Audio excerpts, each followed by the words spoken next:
Pimpinan Pusat PD Perjuangan resmi memecat anggota DPRD Provinsi Gorontalo, Wahyudin Moridu. Buntut video viralnya akan merampok uang negara. Seusai pemecatan, proses pergantian antara waktu atau PAW juga akan dilakukan dalam waktu dekat. Kabar pemecatan tersebut turut dibagikan oleh kader PD Perjuangan Guntur Romli melalui akun X pribadinya @gunromli pada Sabtu 20 September 2025. Guntur Romli mengatakan DPP sudah melakukan evaluasi mendalam atas aksi viral dari Wahyudin Moridu ini.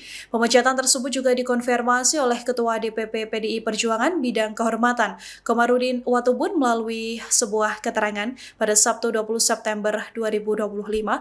Proses PAW diakui Komarudin juga sedang disiapkan untuk menggantikan posisi dari Wahyudin di DPRD Gorontalo. Komarudin juga menegaskan bahwa DPP PDI Perjuangan tidak akan mentoleransi kader yang merusak nama baik partai.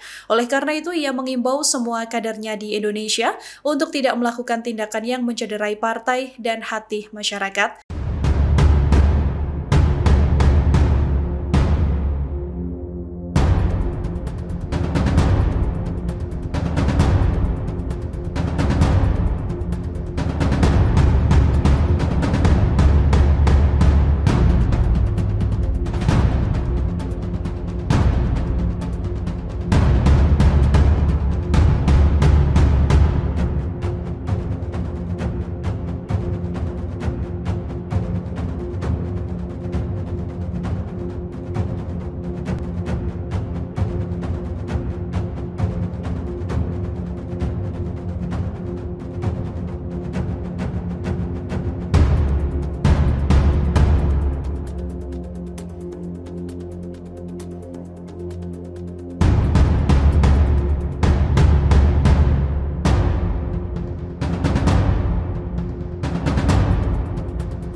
Download Tribun X sekarang, menghadirkan lokal menjadi Indonesia.